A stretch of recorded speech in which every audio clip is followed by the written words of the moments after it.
when we are in a relationship with a significant other or anybody else, and we decide, hey, I'm not going to ruffle any feathers. I don't want to rock the boat here by being fully me.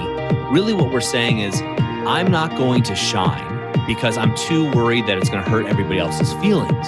When the true essence of this is, when I shine my brightest, it gives my wife, my spouse, and the people around me permission and the ability to shine even brighter. Hello, everyone, and welcome to another episode of The Powerful Man Show. I am your host, Doug Holt, with my co-host, Tim Matthews. Tim, how you doing, man? Absolutely phenomenal. Been to yoga this morning, changed up my routine, feeling peaceful. I'm doing good. Love it. Absolutely. Well, we want to dive right into it because this came up recently with one of the businessmen that we've been talking to. And the title of this episode is Don't Want to Ruffle Feathers. And we see this often come up with people, not men through our group, but just in general. And what happens is these men get into a place that we talk to, and they're like, I want to change so badly. I want to show people who I really am, right? They're sedated, but they don't want to rock the boat. They don't want to ruffle feathers. They don't want to cause any problems in this. And what they really want to do, what they're telling us is they're playing average. They're playing on a very low level. So someday they hope things will be better, right? Someday, maybe if I just wait it out and I don't ruffle any feathers, I don't rock the boat, and I be a good boy, then maybe things will be okay. Not great, just okay. What's your experience with this? Oh, God. Wow. What's my experience with this? There's a couple of occasions that come to mind really, really vividly. Very, very recently as well. It's quite honestly, it's a common occurrence with the men coming into the activation method and as they go through the activation method. And partly the reason for that is because a lot of the relationships in their lives have been formed based on agreements of who they used to be.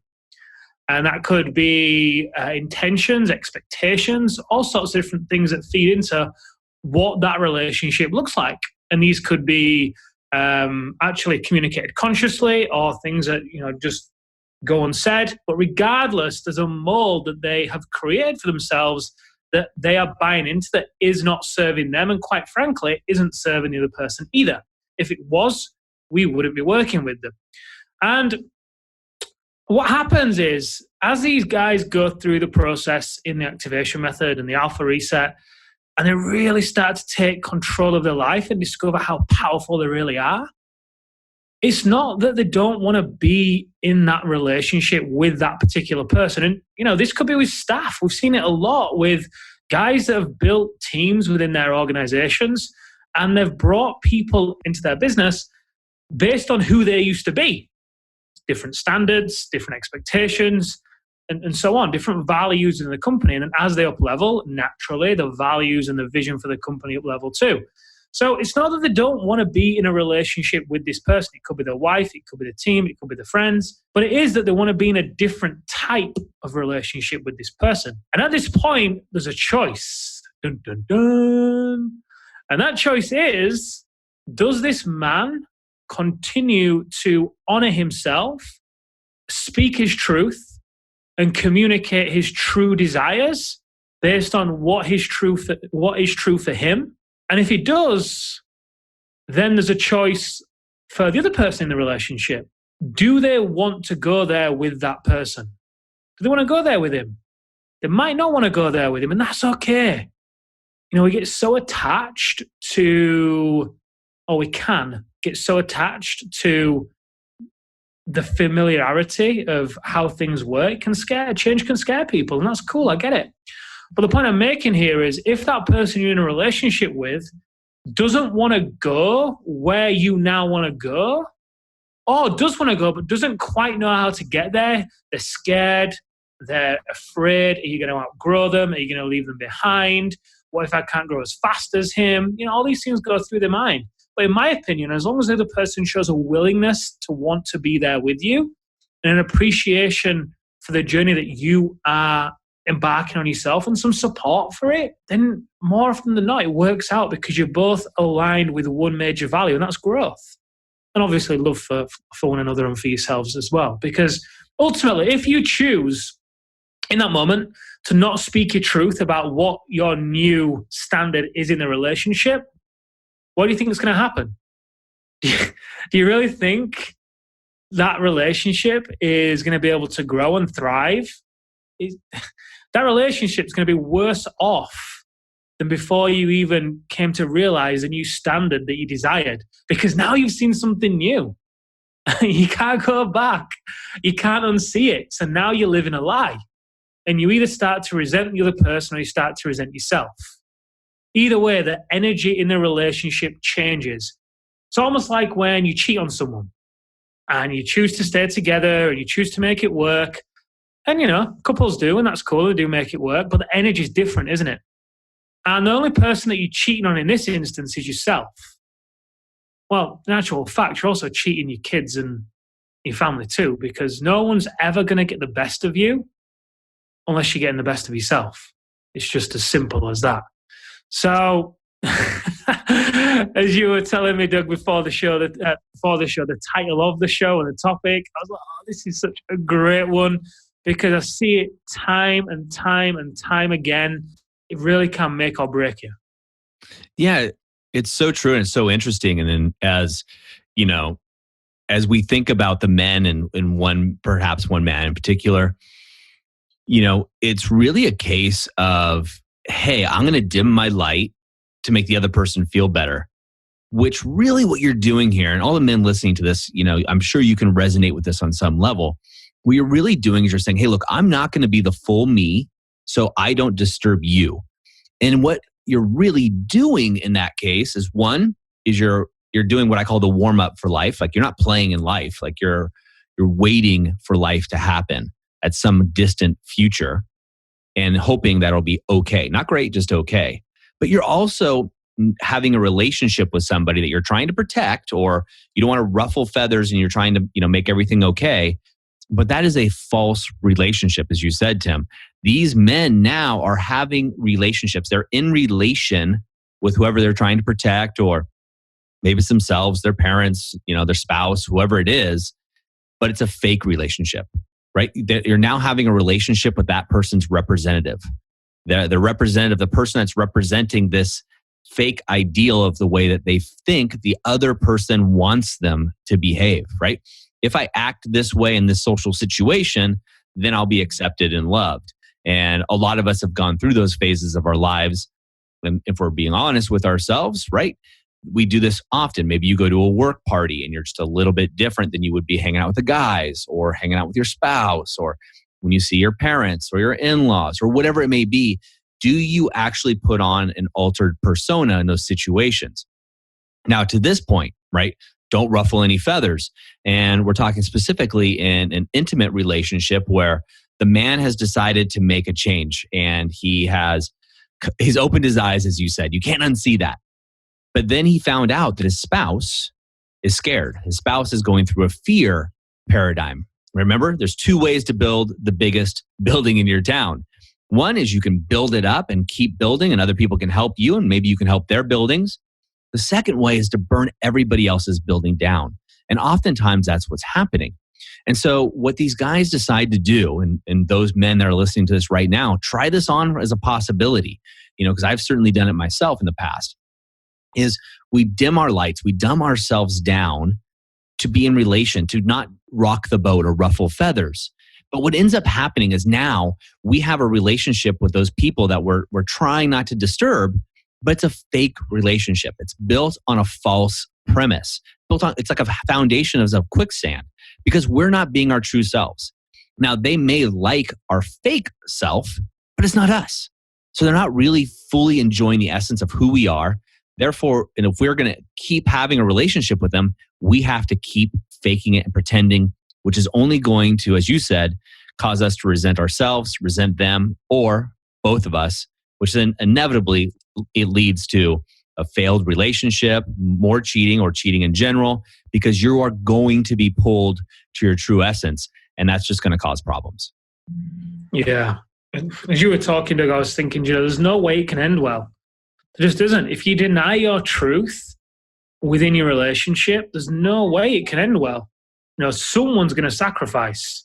And that doesn't feel good. It just doesn't feel good. It's going to come out in some way, in some form, at some time, and it's going to be way worse than if you just, communicate. That's all it is. It's a conversation. This is a crazy thing. It's a conversation, but we often tell ourselves so many stories. And, Doug, on the last episode, you did a great exercise around writing the story down and highlighting actual facts. And we often have so many emotions and stories entangled within what it is that we want that it just creates this mess. And it just builds up, and we just almost paralyze ourselves from being able to have the simplest of conversations. Now, I can remember a couple of years ago, Amelia and I were going through a period when we were growing. And, I had it in my head that if she didn't want to grow in the way that I wanted to grow, then this wasn't going to work and blah, blah, blah. And the reality was that, she had the same value as me, which was growth. She just wanted to grow in her own way. And she was going to still support me in my own growth. And we could still have conversations about certain, about meaningful things to us and our relationship and our personal lives. And we were still on the same path, we still wanted the same things. But like I say, she just wanted to grow in a different way, and that's okay. She didn't want to listen to audiobooks.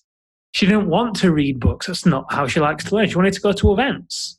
She wanted to learn about things that she loved to learn about. She wanted to do things her way, which, sometimes one of the things that I did, and I see a lot of men do, is if they don't want to grow, it's almost like we have the conversation, but we make it so black and white that, look, I'm going over there. I need you to support me. If you don't want what I want, then that's it. It's just not going to work.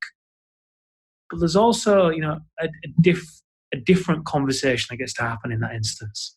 Now, I know that, Doug, you've got an amazing marriage with Erin. You guys have been together a lot longer than obviously Amelia and I, and you've got Bodhi and whatnot. So I'd love to know, how would you handle this situation?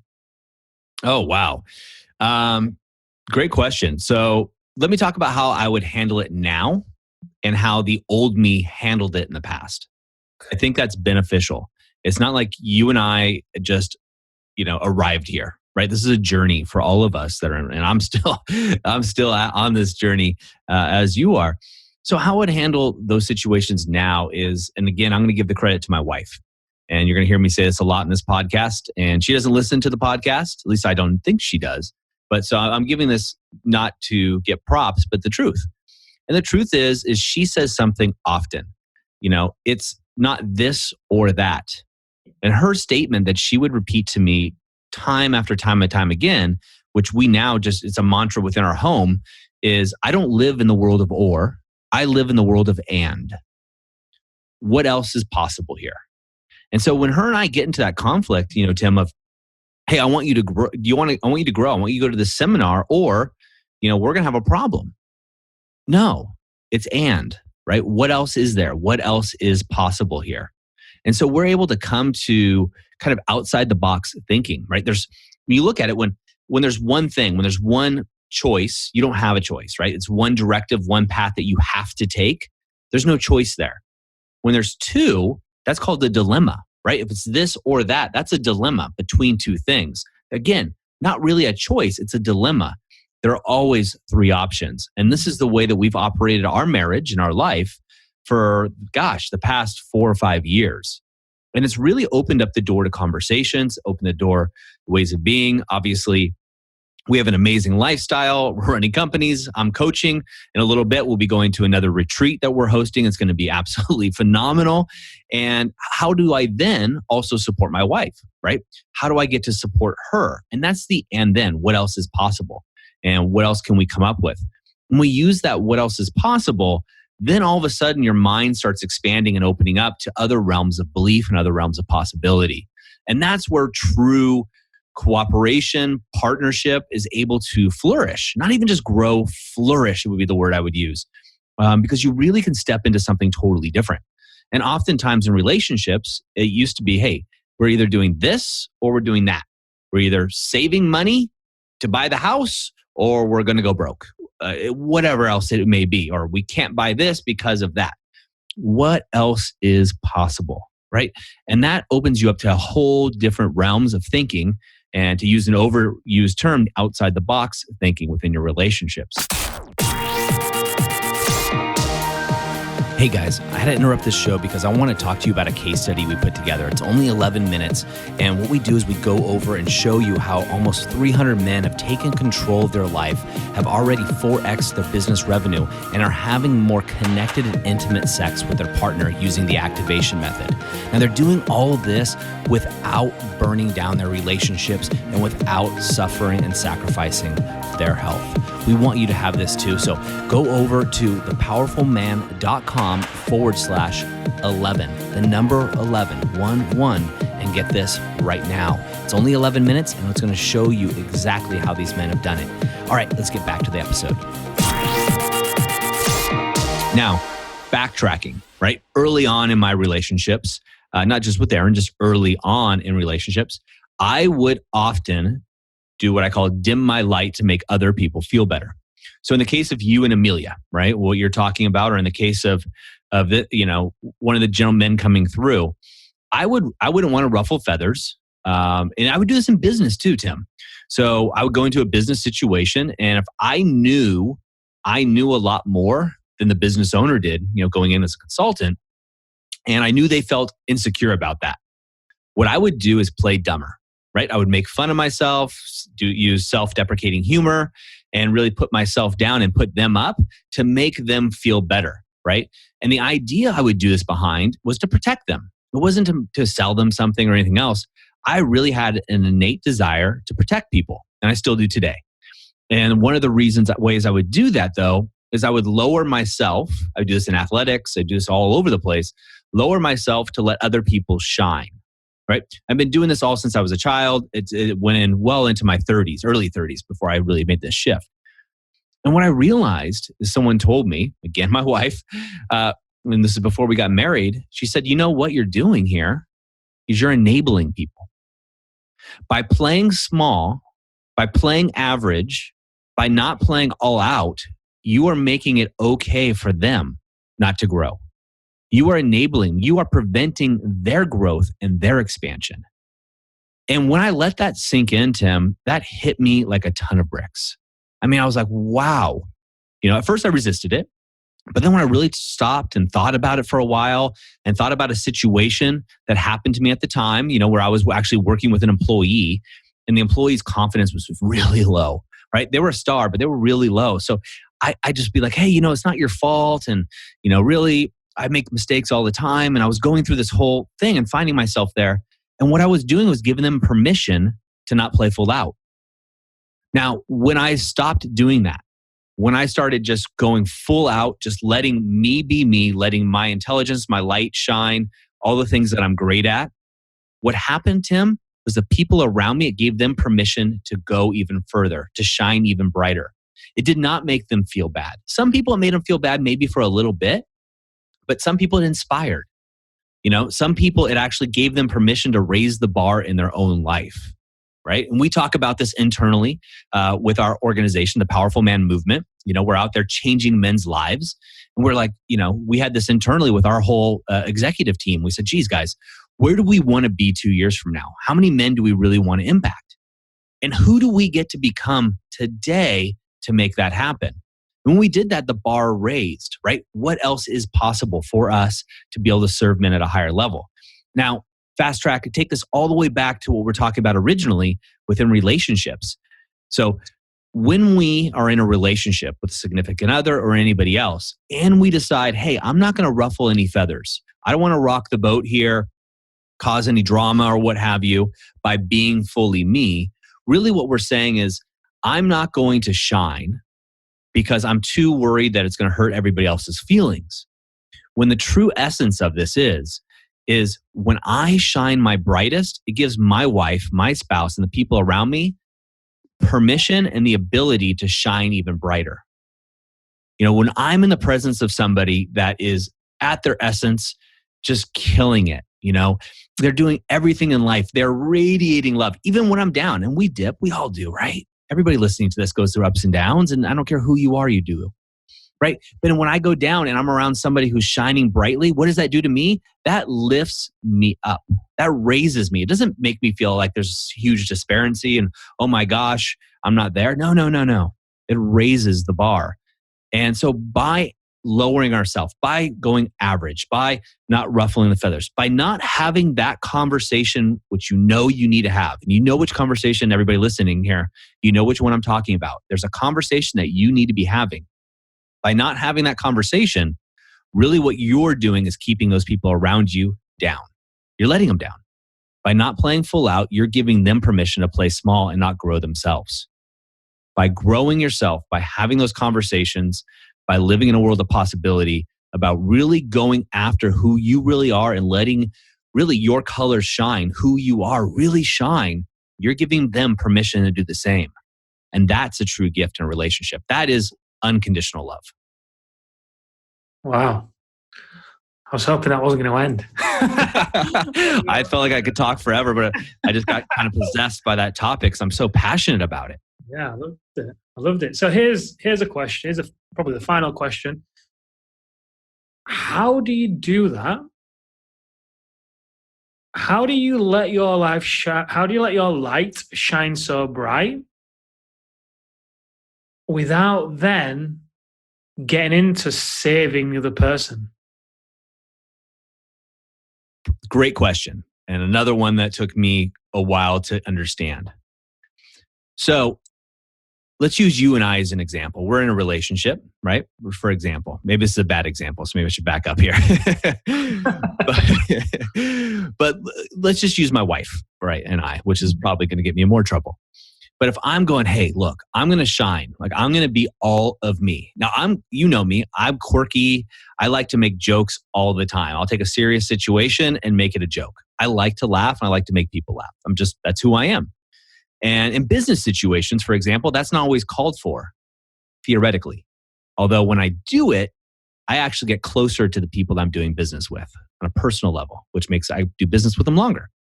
But in a relationship, if I'm saying, oh, I got to save my wife, what I'm really saying is there's something wrong with her, right? If I have to save her, then there's something wrong with her. And if I'm saying there's something wrong with her, I'm really being a pretentious asshole at this point.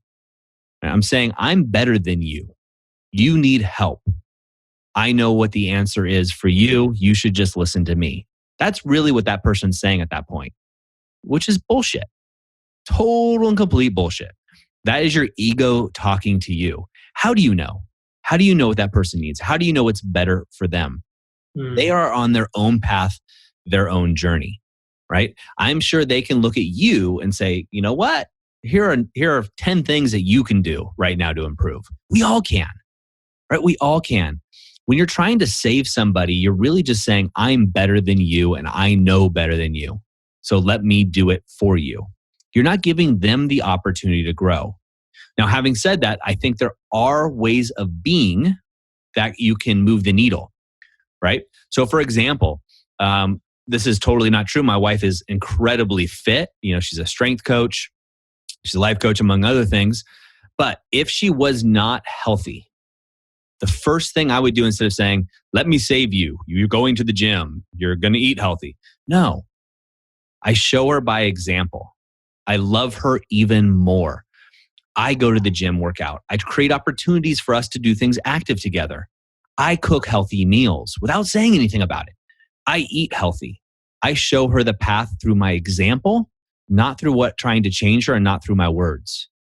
She will step in line when she's ready, if she feels that's the right thing to do. When you're trying to save somebody, it's your ego telling you, I can do better than you. You need my help. And that just, when it comes there, that is a place not of love, right? Love, unconditional true love is I love you no matter what. I just love you, who you are. And if you say that and there's a but, really you should change, well, you're not loving them for who they are. You're not. You're lying. You're loving them for who you want them to be, not for who they are. And when you're in that state, you're missing out on who they are. I don't care what it is. You're out of the present. You're putting yourself into the future, and you're missing this moment right now, the only one you have with that person. So the choice is yours. What do you want to do? Do you want to save them? Or do you want to stop feeding your ego, look at your own shit, clean up your side of the street before you start looking at everybody else's side of the street, and live by example and live with passion? Love them for who they are now. Yeah, I love you. Spin out more genius. Keep going. I didn't mean to interrupt. No. I was going to say, I don't know if that answers your question exactly, but that's the way I see it right now. Yeah. I mean, as you were speaking then, the thing that came to mind for me was this dance. I was doing it with my hands, it was kind of like the weaving in and out of two hands back and forth. And that's a dance that you get to do in a successful relationship. That's the dance that most of them do. It's very much where 1 + 1 = 11 versus 1 + 1 = 2. Co-creation versus codependence. And it really rounds off the conversation in a great way, because one of the first points of this was when you realize that you're stepping into your power, your standards are changing, you're wanting something new, you get to express that and be it, and then the other person has a choice too. You can live it, it's up to them what they get to do in that instance, that dance, that co-creation versus codependence. Then you'll know how long you've been doing that, and how long you've been making the healthy meals, and how long you've been the healthy role model, and how long you want to go on doing that for. Is it worth it? Because we have a lot of instances. We have had instances in the past whereby it's actually turned out that the relationship just isn't the right one anymore. And sometimes it isn't. It doesn't make the other person bad. It doesn't make them wrong, or you better, or you stronger and them weaker. It doesn't. People come into your life for a reason, season, or lifetime. And maybe what you thought was a lifetime was actually a season. So, Doug, thank you so much for all of the wisdom that you've shared. I've learned a ton on this show today. So thank you so much. Thank you, brother. It's always, every time you and I connect and have a conversation, I end up leaving a better man. So thank you as well. And I hope the other men listening to this, and women, right? We're getting a lot of women listening to this, hinting and saying, hey, how do I get this in front of the man that I love? I'm going to say, I suggest you listen to this together. Listen to this in the car, on the ride together, and don't try to change them. Maybe put the conversation on the table, and maybe if they ask you for resources, do it and get them there. But for the men that are listening to this, we'd love to hear back from you. What are you getting out of these conversations that Tim and I are having? I mean, these are conversations that he and I have on a regular basis, and we wanted to share them with you.